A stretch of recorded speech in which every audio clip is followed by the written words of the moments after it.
Sir Shri द्वारा जागृति संदेश, awakening message bye sir Shri. Buddha एक अवस्था होती है, नाम सिद्धार्थ है, प्यार से लोग गौतम कहते थे, जिसके बारे में आज हम जानने जा रहे हैं। तो समझेंगे कि उनके द्वारा हम बुद्धि के उच्चतम विकास तक पहुँचे बोध प्राप्त करने के लिए। तो इस यात्रा में हमें कोई आदर्श दिखाई देता है तो हम सहज ही चल पाते हैं।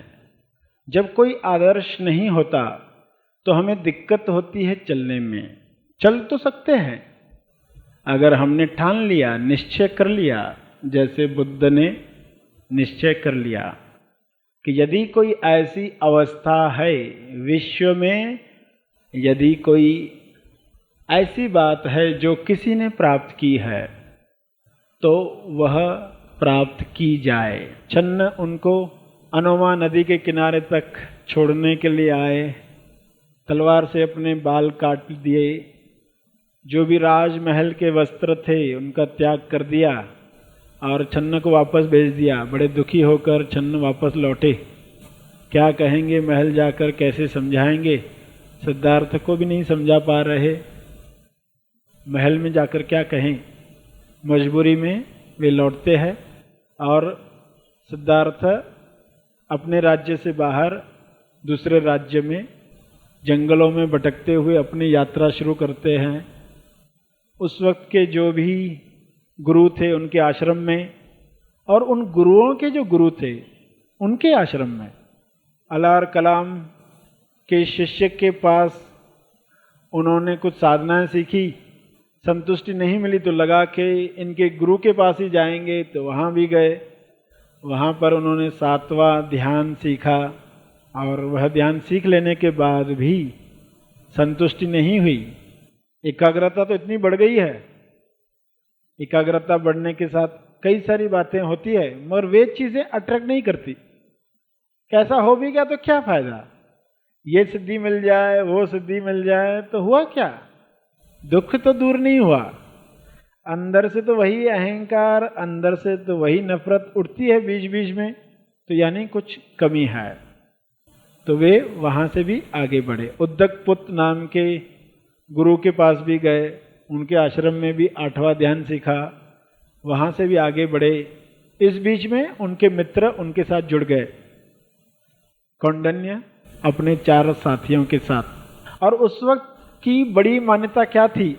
जितना ज्यादा काया को कष्ट उतने ज्यादा पाप नष्ट, जितना ज्यादा काया को कष्ट उतने पाप नष्ट, और पापों की वजह से दुख है, ऐसा उन्हें बताया गया था कि ये सब पाप नष्ट होंगे। पिछले जन्म में तुमने कर्म किए तो नष्ट हो गए, तो तुम फिर आनंदित रहोगे।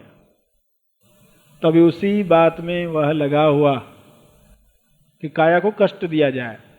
और कौंडन्य पहले से ही लगा हुआ था अपने 4 साथियों के साथ, तो उनके साथ जुड़कर सिद्धार्थ भी वही कर रहा, यानी एक दिन में एक बार ही खाना खाना है, और काफी समय तक ऐसा चला तो 2 दिन में एक बार खाना है, 3 दिन में 2 बार खाना है, 4 दिन में 2 बार खाना है, ऐसा चलता रहा। फिर तो खाना भिक्षाटन करना भी बंद कर दिया गया, गांव में जाकर भीख मांगना भी खत्म कर दिया गया। उस वक्त भीख मांगने को, भिक्षाटन करने को बुरा नहीं समझा जाता था। जो लोग सत्य की राह पर चलते थे उन्हें आदर दिया जाता था। तो भिक्षाटन करके आते थे तो वह भी बंद कर दिया। जंगल में जड़ी बूटियां है या कंदमूल है या पत्ते है, जंगली फल है, जो मिल जाता वे खा लेते, और वह भी इतना कम कि पेट को पकड़ो तो पीठ हाथ में आ जाए, पीठ को पकड़ो तो पेट पकड़ में आए, ऐसी हालत हो गई। उस वक्त के अलग अलग मान्यताओं के हिसाब से कुछ लोग जानवर की तरह जीते थे, यानी 2 हाथ पांव पर चलकर जीना है, टांगों पर नहीं चलना है। श्वास को रोकना है इतने हद तक कि चक्कर ही आ जाए, इतनी देर श्वास को रोकना है। शमशान घाट में जाकर रहना है, मुर्दों के साथ रहना है, ठंडी सीजन में ठंडे पानी से नहाना है। जो भी काया को कष्ट दिए जा सकते हैं। और प्यास कितनी थी कि सब कुछ करने की तैयारी थी।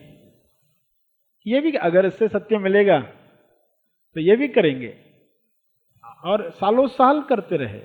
और फिर एक दिन पानी में पानी पीने उतरे, पानी का बहाव जो इतना मंद था वह भी उसे बहाकर लेकर गया।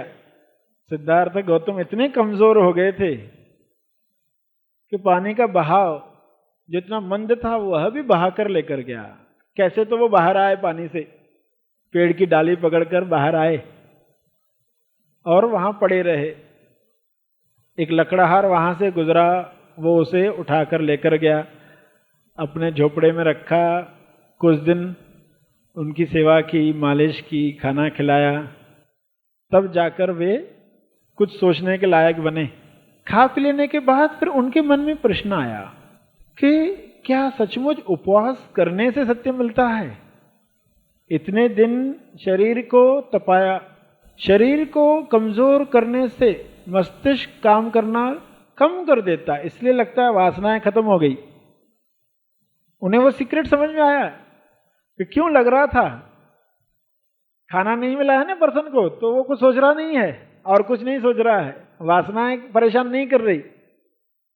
वो जिया था, राजमहल में जिया था, सब तरह के भोग विलासों में रहा था, तो लग रहा है कि रिजल्ट आ रही है ना। उपवास किए जा रहे, खाना नहीं खाया जा रहा है, तो लग रहा है मुक्त हो गए। जैसे ही खाना गया तो फिर वापस से वो बातें शुरू हो रही। बीच बीच में ये ख्याल क्यों आता है, ऐसी इच्छा क्यों जगती है, ऐसी व्याकुलता क्यों आती है। यानी खाना हमने नहीं भी खाया मगर वो चीजें रहती है, फिर खाना खाया वैसा ही हो जाएंगे, तो क्या लाभ। ये तो जोर जबरदस्ती से किया गया कार्य, चीजों को सिर्फ दबा दिया गया है कमजोरी के नीचे। तो उन्होंने जान लिया मध्यम मार्ग, जो वे जीवन भर लोगों को बताते रहे। मध्यम मार्ग कि ज्यादा खाकर भी इंसान तंद्रा में चला जाता है, काया के कष्ट भोगता है, और कम खाकर उसका दिमाग क्षीण हो जाता है। वह सोच नहीं पाता, उसको लगता है कि वासनाओं से मुक्त हो गए, तृष्णा से मुक्त हो गए, इच्छाओं से मुक्त हो गए, महत्वाकांक्षा से मुक्त हो गए। मगर जैसे ही खाना मिला तो फिर से वे बातें आने लग गई। तो उन्होंने जान लिया मध्यम मार्ग। प्रश्नजीत नाम के राजा जब उनके संपर्क में आए थे बाद में, तो उनको खाने की बहुत हैबिट थी, बहुत खाते थे, बहुत मोटे हो गए थे, इसलिए जब प्रवचन सुनने भी आते थे तो सो जाते थे। तो बुद्ध ने उनको बताया कि ज्यादा खाकर सुअर की तरह लोट पलोट लगाते रहे तो काया के कष्ट बढ़ते जाएंगे, बुढ़ापा जल्दी आएगा। किसी को चित्र दिया जाता है तो उसको लगता है अरे ऐसा नहीं जीना, फिर एक सुअर कैसे खा पी कर पड़ा रहता है, तो ऐसे पड़े रहोगे तो रोग कष्ट शरीर के बढ़ते जाएंगे।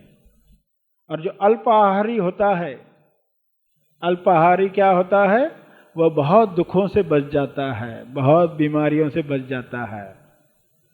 वह उसका शरीर बूढ़ा बहुत धीरे धीरे होता है, वरना ज्यादा खाकर इंसान बुढ़ापे को आमंत्रण जल्दी देता है। तो प्रश्नजीत ने कोशिश बहुत की, मगर जब असफल होता था तो ईमानदारी से बताया करता था। बुद्ध ने फिर क्या व्यवस्था की, उनके भतीजे को बुलाकर कहा खाना खाने वक्त उनके साथ बैठो। जब वो ज्यादा खाने लगे तो फाइन 1000 अशरफियाँ उससे जुर्माना लिया जाए, 1000 अशरफियाँ उनसे लिया जाए। तो इस तरह उनका वेट लॉस हुआ। हर एक का अलग अलग तरीका है, वो उस आदत से बचे, इस आदत से छूटे। तो मध्यम मार्ग के बारे में बताया गया कि मध्यम मार्ग जहां अति नहीं है, किसी भी चीज की अति नहीं है। वीणा की तार को ज्यादा कस लिया टूट जाती है, ढीला छोड़ा संगीत नहीं बजता। मस्तिष्क कमजोर है तो क्या अभिव्यक्ति करेगा, और इतना खा लिया तो कहां उठ पाएगा, पड़ा ही रहेगा। तमोगुण में, आलस्य में पड़ा रहेगा, तो उसको उतना ही खाना दिया जाए। जो लोग निश्चय करते हैं बुद्ध की बताई हुई राह पर, बुद्ध का अर्थ एक शरीर मत पकड़ना, हर वह बुद्ध है जहां पर सेल्फ रियलाइजेशन होती है। कुछ लोग कहते हैं कि हमें भी बुद्ध ही बनना है, उच्चतम अवस्था है तो उससे कम नहीं चाहिए। अगर मौका है, उपस्थिति है, अवेलेबल है चीज, तो हमें वही चाहिए, फिर कम नहीं चाहिए। तो इस तरह हमें डिसाइड करना है, क्या हम मध्यम मार्ग पर चलना चाहते हैं। तेज ज्ञान फाउंडेशन आपके लिए लाया है एक अनमोल उपहार, हैप्पी थॉट्स मोबाइल ऐप। इस ऐप में अपने आप को विकसित करने के लिए विविध प्रोग्राम्स तथा मार्गदर्शक सामग्री उपलब्ध कराई गई है। तो आइए ज्यादा समय न गवाते हुए हैप्पी थॉट्स मोबाइल ऐप को आज ही डाउनलोड करें। तुरंत डाउनलोड करने के लिए दी गई लिंक पर क्लिक करें। अधिक जानकारी के लिए संपर्क करें